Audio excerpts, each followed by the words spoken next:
आज के इस कार्यक्रम में मेरे साथ यहाँ उपस्थित महिला मोर्चा की राष्ट्रीय अध्यक्षा बहन वानती श्रीनिवासन जी, हमारे महामंत्री और संगठन के दृष्टि से महिला मोर्चा देख रहे और राज्यसभा में मेरे साथी रहे श्री दुष्यंत गौतम जी, हमारे राष्ट्रीय महामंत्री महिला मोर्चा दीप्ति रावत जी, हमारे राष्ट्रीय मीडिया इंचार्ज महिला मोर्चा नीतू डबास जी, गीतांजलि शर्मा जी जो नेशनल एग्जीक्यूटिव की सदस्य हैं और आज की मंच संचालक, यहाँ दिल्ली में एकत्र आए हमारे सभी विशिष्ट महिला मोर्चा के कार्यकर्त्री, पदाधिकारी, विभिन्न जिम्मेवारियों पर काम करने वाले ऐसे हमारे सभी वरिष्ठ कार्यकर्ता बहनें और हमारे रिसोर्स पर्सन्स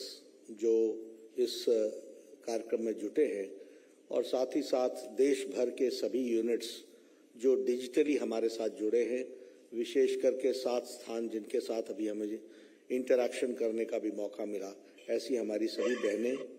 सबसे पहले तो आप सब लोगों ने इस कार्यक्रम में अपने आप को समावेश करते हुए जोड़ा है, तो आप सबका सबसे पहले बहुत बहुत अभिनंदन, आप सबका स्वागत।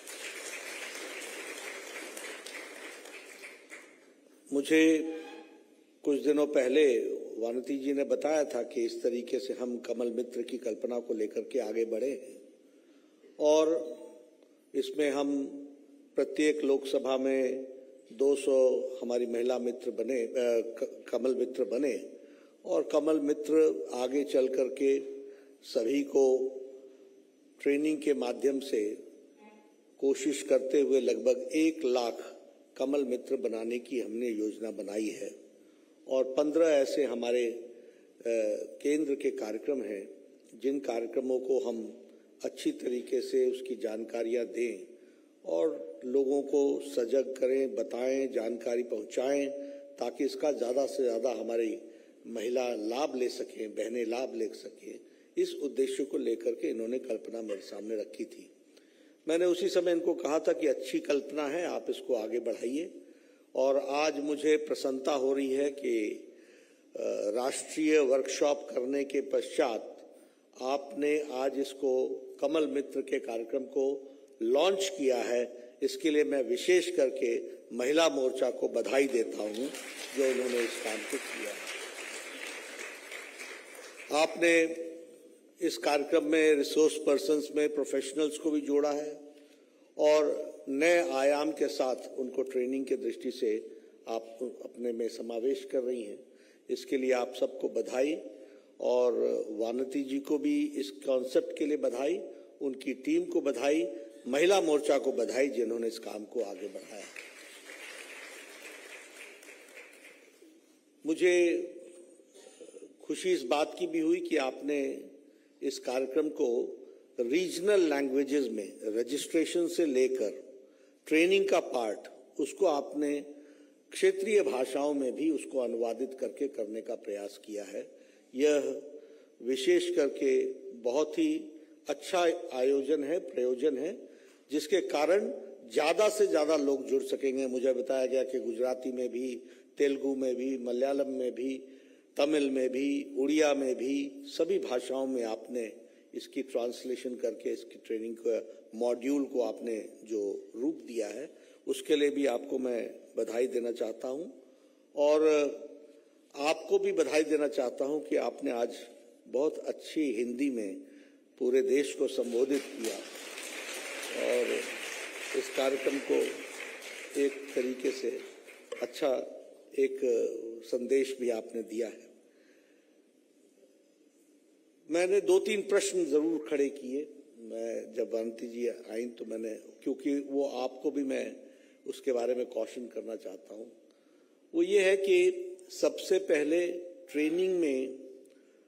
ट्रेनिंग किसने ली या नहीं ली, डिजिटल के फायदे भी हैं तो उसके ग्लिचेस भी हैं, तो आपको उसमें अटेंडेंस की डिजिटली व्यवस्था करनी पड़ेगी और मैं चाहूंगा कि स्टेट यूनिट्स रीजन वाइज इसकी चिंता जरूर करें कि अगर ट्रेनिंग ली है तो वह ट्रेनिंग में उनकी अटेंडेंस कैसे होती है, उसको भी आपको ध्यान में रखने की जरूरत है। तो ये एक विषय आपके ध्यान में लाना चाहता हूँ। दूसरा, मैंने इनसे पूछा कि एग्जामिनेशन कब शुरू हुआ और एग्जामिनेशन कब समाप्त हुआ, उसका ड्यूरेशन क्या था, इसके बारे में आप कुछ सोचेंगी। तो इन्होंने कहा सोचेंगी जरूर, लेकिन उन्होंने कहा ये प्रमोशनल है, तो इसलिए मैं इनको नोशनल हालत में मैं कहता हूं कि आप इसको आगे बढ़ाइए, लेकिन आगे डिजिटली इन दोनों चीजों की हमको चिंता करनी पड़ेगी, ताकि हम जो ट्रेनिंग दे रहे हैं वो इफेक्टिव ट्रेनिंग दे और उसकी इफेक्टिविटी बने, एफिकेसी बने, इसकी हमको चिंता करनी होगी। मैं ये सब बातें इसलिए कहता हूं कि आप मेहनत कर रहे हैं, उस मेहनत में नीचे तक वह उसी तरीके से परकुलेट हो, उसकी आवश्यकता होती है। इसलिए क्वालिटी के साथ कॉम्प्रोमाइज ना हो, उसकी इफेक्टिविटी कमजोर ना हो, उसकी एफिकेसी कम ना हो, उसके लिए इन बातों को ध्यान में रखने की जरूरत होगी। और इसमें डिजिटली हर चीज की व्यवस्था है, तो आप जब डिजिटली ट्रेनिंग देंगे, ऑनलाइन ट्रेनिंग देंगे, तो इनकी भी आप व्यवस्थाएं खड़ी करेंगे तो अच्छा रहेगा, ऐसा मुझे लगता है। मित्रों, बहनों, आप लोगों के साथ मैं एक बात जरूर कहना चाहता हूं, और वो ये है कि बहुत लंबे समय तक नीति निर्धारकों ने महिलाओं की बात तो कही, लेकिन बात को जमीन पर उतारने में और लास्ट माइल डिलीवरी करने में बहुत से गैप्स रह गए।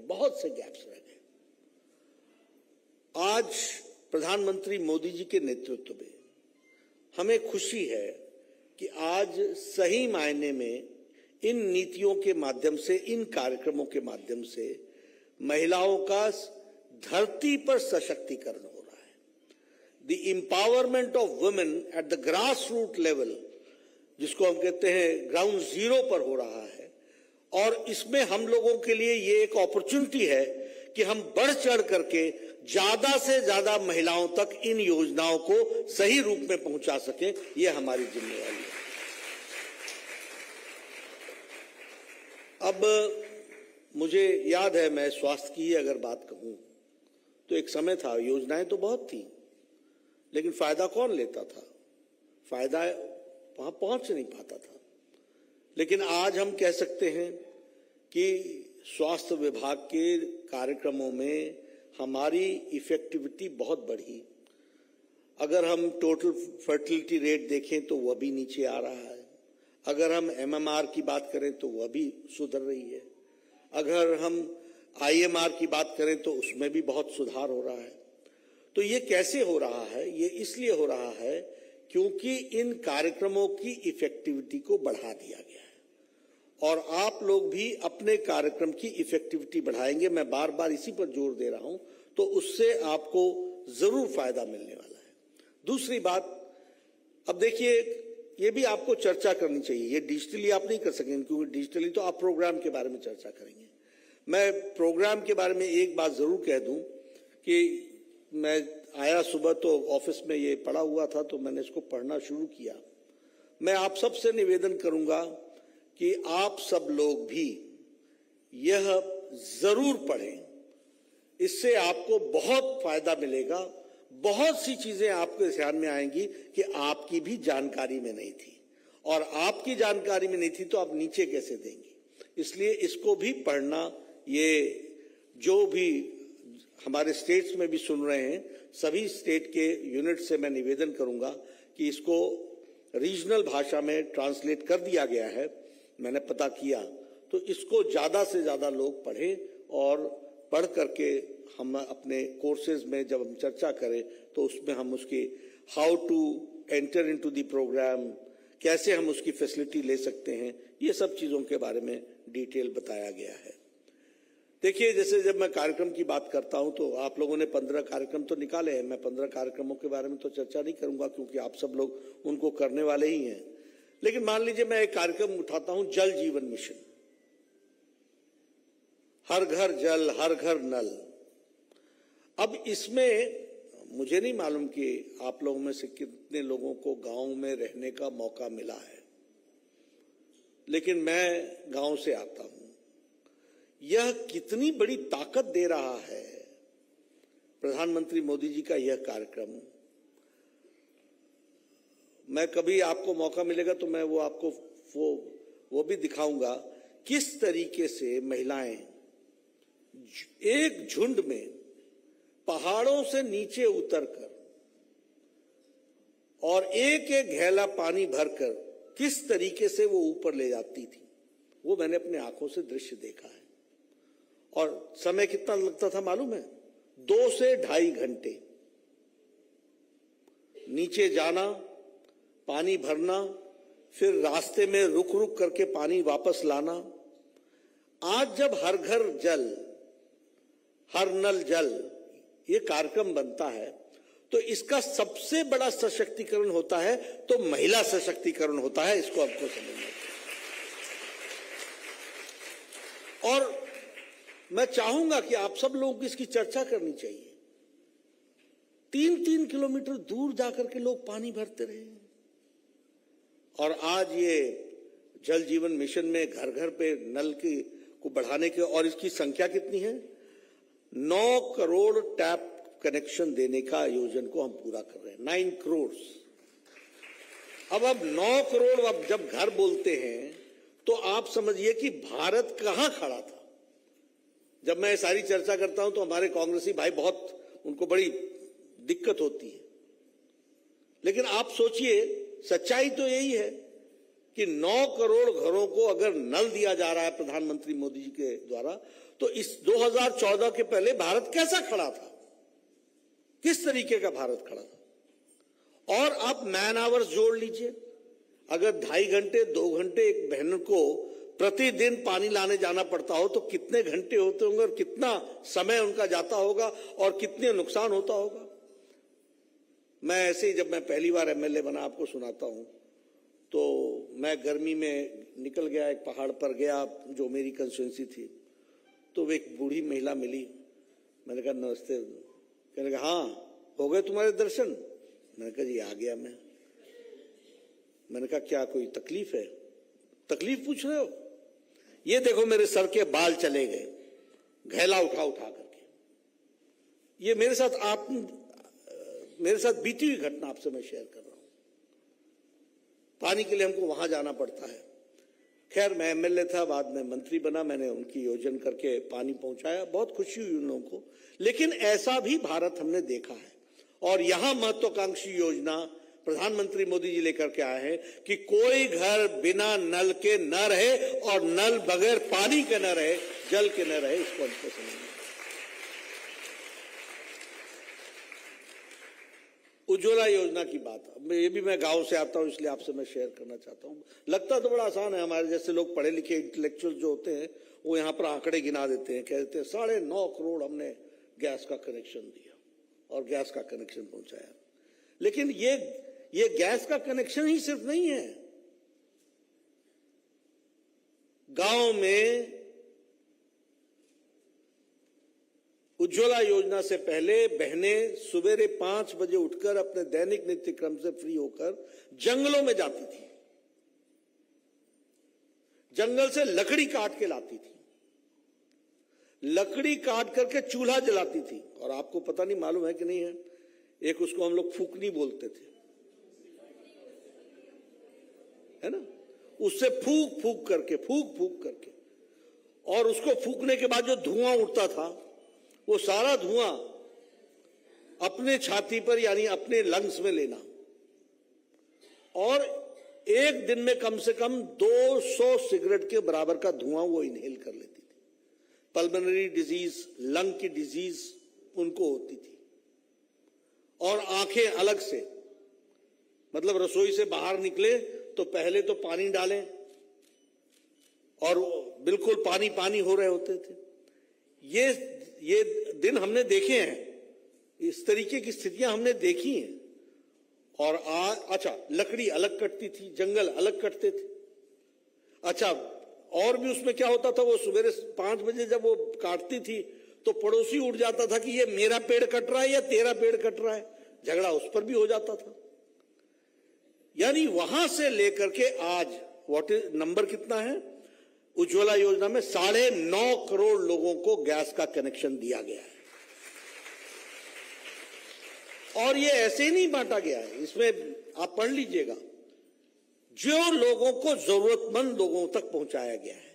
और जरूरतमंद लोग अगर 9.5 करोड़ थे तो 2014 से पहले भारत की क्या स्थिति थी, इसका हमको अंदाजा लगाना चाहिए। अगर मैं बात करूं स्वच्छता अभियान की, मैं बार बार लोगों को कहता हूं और मैं चाहूंगा कि आप लोग भी इन सब बातों को कीजिए, क्योंकि महिला सशक्तिकरण और इसका डायरेक्ट बेनिफिट महिलाओं को ही मिला है। जब स्वच्छता अभियान की चर्चा प्रधानमंत्री मोदी जी ने लाल किले के प्राचीर से की तो कांग्रेस के लोगों ने मजाक उड़ाया, ये कहा कि भारत का प्रधानमंत्री स्वच्छता की बात लाल किले के प्राचीर से कर रहा है। क्यों? क्योंकि वो इतने कटे हुए थे धरती की समस्याओं से कि उनको इसके बारे में जानकारी नहीं थी। आज आपको जानकर के आश्चर्य भी होगा कि 11 साढ़े 11 करोड़ इज्जत घर टॉयलेट्स बनाए हैं, 11.5 करोड़। अब मैं कहना नहीं चाहता, लेकिन मैंने देखा है बचपन में जब हम हाईवेज पर गाड़ी चलाते थे, जाते थे, तो बहनें झुंड की झुंड पानी का लोटा लेकर के सड़क के किनारे कहीं ना कहीं कोई अपने दैनिक नित्यक्रम के लिए जाया करती थी। किस तरीके की जिंदगी होगी देखिए। और किसके लिए इंतजार करती थी? सूर्यास्त के लिए। किसके लिए इंतजार करती थी? कि सूर्योदय से पहले हम अपने दैनिक नित्यक्रम से फ्री हो जाएं। कैसा जीवन होगा? और संख्या कितनी है? 11 साढ़े 11 करोड़, यानी 11.5 करोड़ बच्चे और माताएं और बीमारी अलग से। ये स्थिति भारत की थी। और जो लोग मजाक उड़ाते थे उनके ध्यान में नहीं आता था कि प्रधानमंत्री मोदी जी महिला सशक्तिकरण के लिए कितनी बड़ी योजना को लेकर के आगे बढ़ रहे हैं और वह उनको डिग्निटी दे रहा है, उनको ताकत दे रहा है। अगर मैं बात करूं सौभाग्य योजना की, मैं देखिए, क्योंकि मैं सब मुझे एमएलए रहने का मौका मिला, मैं जमीन पर जाता रहा। अब ये बिजली है, हमारे यहां एक गरीब आदमी आकर एप्लीकेशन लगाता था कि साहब हमको बिजली चाहिए, हमारा घर बना है, हमको बिजली दीजिए। और हम अधिकारियों को बुलाते थे और हम कहते थे कि बिजली दे दो। अधिकारी उनको मेरे पीछे से क्या बोलता था? ऐसा करना, गांव वाले सब इकट्ठे होकर के खंबा लेने आ जाना, यानी खंबा यानी पोल, और उसको उठा के गांव पहुंचा देना। और तार कितनी लगेगी? तो बोलता था 200 मीटर लगेगी। बोलते थे 100 मीटर का तू इंतजाम कर, 100 मैं करूंगा। जैसे वह एक बहुत बड़ा एक तरीके से ऑब्लाइज कर रहे हैं। यह स्थिति मैंने देखी है। बाद में आके वो मुझे बोलता था, साहब बोल रहे 100 मीटर का तार लाओ, मैं गरीब आदमी कहां से लाऊं? फिर मैं डांटता था उनको, तो फिर वो अधिकारी बोलते थे, अच्छा सर हम कोशिश करते हैं, किसी तरीके से हम आपको तार लेकर के इनको हम बिजली का कनेक्शन लगाएंगे। ये स्थिति मैंने देखी है। और जब ये सौभाग्य योजना आई, जिसमें लगभग 2 करोड़ 60 लाख लोगों को बिजली का कनेक्शन लगा है, मैं लखनऊ के पड़ोस के गांव में लाभार्थी के घर जिसके यहां बिजली लगी थी उसको मिलने गया, क्योंकि हम लोगों ने तय किया था कि जो लोगों को लाभ मिलता है उनके साथ जाकर के चर्चा करेंगे। उसने क्या कहा? उसने कहा मजा आ गया। मैंने कहा क्या मजा आया? बोला दोपहर को जेई साहब ने मेरे से फॉर्म भराया और शाम तक हमको बिजली पहुंचा दी। ये है मोदी जी का कमाल, इसको हमको समझिए। और मैं धरती की बात बता रहा हूं, जो मेरे साथ आप बीती है उसकी 2 स्थितियां आपको मैं बता रहा हूं। अब आप बताइए, जब बिजली आती है तो महिला सशक्तिकरण होता है कि नहीं होता है? बच्चों को पढ़ने की सुविधा मिलती है कि नहीं मिलती है? तो यह बिजली पहुंचाना सौभाग्य योजना के तहत उस तरीके से उस काम को किया गया। अब अगर मैं बात करूं कौशल विकास योजना के लिए, तो 40% जो सर्टिफिकेशन हुआ है वो महिलाओं का हुआ है। अगर मैं बात करूं मुद्रा योजना की, तो 68% लाभ अगर लिया गया है तो वो महिलाओं के द्वारा लिया गया है। स्टैंड अप इंडिया में आप 81% पहुंची हैं, 81% का लाभ आपको मिल रहा है। प्रधानमंत्री जनधन योजना में 55% का लाभ मिल रहा है। अगर मैं बात करूं आवास योजना में, तो प्रधानमंत्री आवास योजना में 68% घरों की मलकियत महिलाओं के पास है। ये महिला सशक्तिकरण। डिफेंस में परमानेंट कमीशन महिलाओं को मिलना ये शुरू हुआ है। कॉम्बैट ट्रेनिंग में, कमांडो ट्रेनिंग में जाना उनका शुरू हुआ है। नेशनल डिफेंस एकेडमी में उनको एडमिशन मिलनी शुरू हो गई है। इसलिए मोदी जी के नेतृत्व में आज महिलाएं किसी भी तरीके से किसी से कम नहीं है, बराबर भी नहीं है, आगे बढ़ रही हैं। इस बात को हमको समझना। और ऐसे समय पर जब आप इस तरीके से कमल मित्र बना करके और ज्यादा से ज्यादा लाभ लोगों को पहुंचाने का प्रयास करते हैं, तो ये हम सब के लिए खुशी की बात भी है, सौभाग्य की बात भी है, और इसके साथ साथ यह एक हमको अवसर देता है। देखिए, ये सबको अवसर नहीं मिलते हैं। अब अमृतकाल शुरू हुआ है, 25 साल आगे हैं। आप सब लोगों ने अगले 25 साल अच्छी तरीके से जीना है। यानी अमृतकाल के विकसित भारत को बनाने में आपको योगदान करने का मौका मिल रहा है। ये हम सब के लिए सौभाग्य की बात है, आप सब के लिए सौभाग्य की बात है। और हम इस सब चीजों में जुड़े, आगे बढ़ें, इस बात की कोशिश होनी चाहिए। अब स्वास्थ्य की बात लीजिए। आज नीतियों में क्या परिवर्तन हुआ है? अगर हम सुरक्षित मातृत्व अभियान की बात करते हैं, तो आप इस बात को समझिए कि गांव में, म्युनिसिपैलिटी में, सभी जगह पर जिस दिन महिला कंसीव करती है, उस दिन से लेकर सारे एंटीनेटल चेकअप से लेकर के, उसके सारी वैक्सीनेशन से लेकर के, फ्री डिलीवरी तक, और डिलीवरी भी इंस्टीट्यूशनल डिलीवरी, और डिलीवरी के लिए भी ट्रांसपोर्ट की फैसिलिटी सरकार की, और डिलीवरी के बाद भी ट्रांसपोर्ट की फैसिलिटी से घर छोड़ना, यह भी सरकार की जिम्मेवारी, और इसके बाद भी अगर कोई कॉम्प्लिकेशन हो जाए तो दोबारा एडमिशन करना है, वो भी सरकार की जिम्मेवारी। फिर ट्रांसपोर्ट की फैसिलिटी भी देना, वापस भी लाना, और बच्चे को उसके बाद 2 साल तक 12 तरीके के इनॉक्यूलेशन होना, वैक्सीनेशन होना, यह जिम्मेवारी आज भारत सरकार उठा रही है। यह भी हमको समझना है। अब कहना बहुत आसान होता है, लेकिन आप समझिए कि कितनी बड़ी योजना है, कितनी डिटेल में जा रही है। 12 to 13 वैक्सीनेशन होना। अब वैक्सीनेशन भी ऐसा नहीं है ये तीसरे महीने में होना है, ये 5वें महीने में वैक्सीनेशन होना है, ये दूसरी बार 10वें महीने में होना है, ये, और सबका कार्ड बनाना। इसलिए मैं कई बार कहता हूं, और हमारी संख्या को आप देखो, हम इतनी बड़ी संख्या है जिसको हम पूरा कर रहे हैं। तो आदरणीय प्रधानमंत्री जी के नेतृत्व में बहुत तीव्र गति से महिला सशक्तिकरण के लिए एक नहीं, अनेकों कार्यक्रमों के माध्यम से हर दृष्टि से महिलाओं का सशक्तिकरण हो रहा है। आप सब लोगों ने जो बहुत हिम्मत के साथ इस कार्यक्रम को आगे लिया है और कंसीव किया है, इस प्रोग्राम को आगे बढ़ा रहे हैं। और महिलाओं को मैं ये भी कहना चाहूंगा कि आप भी ये ट्रेनिंग दे करके महिलाओं का सशक्तिकरण कर रहे हैं, एम्पावरमेंट दे रहे हैं। इसके लिए भी मैं आपको बधाई देना चाहता हूं। आप इसमें आगे बढ़ें, हमारी शुभकामनाएं हैं। एक बात जिसका इन सब चीजों से कम संबंध होता है, लेकिन मैं बार बार हमेशा बोलता हूं, वो ये कि हम सब लोग अपनी इफेक्टिविटी को हमेशा चेक रीचेक करते रहे। कई बार क्या होता है कि हम कार्यक्रम को रूटीन समझ लेते हैं,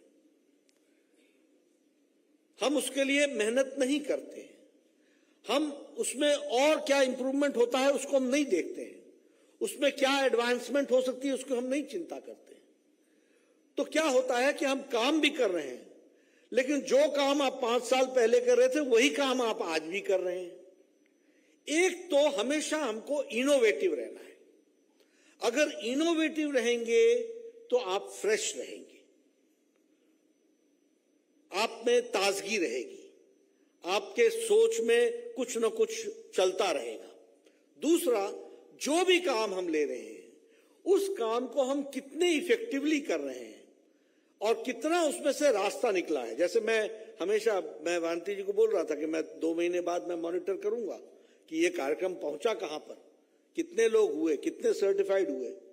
और उसमें मैंने प्रश्न भी उठाया कि एग्जामिनेशन कैसे होगा, वो भी देखने वाली बात है। लेकिन अगर हम इसमें से इनोवेशन में से, डिजिटल सॉल्यूशंस में से, टेक्निकल सॉल्यूशंस में से और इफेक्टिव कर सकते हैं तो आपकी मेहनत जो लगेगी वो ज्यादा आपको रिजल्ट देगी। इसको हमको समझना चाहिए। इसलिए आप सबसे मेरा निवेदन है कि आप सब लोग मेहनत तो करते ही हैं, काम तो करते ही हैं, समय तो लगाते ही हैं, लेकिन उसी समय में अगर आप 40 का रिजल्ट दे रहे हैं तो वही आपको 60 का कब दे पाएंगे, 70 कैसे पहुंचेंगे, 80 कैसे पहुंचेंगे, इस पर हमको बराबर सोचते रहना चाहिए। और महिला मोर्चा को ये जो उन्होंने नया कार्यक्रम, क्योंकि ये भी इनोवेटिव प्रोग्राम है, इसके लिए मैं बधाई देता हूं। आप आगे बढ़िए।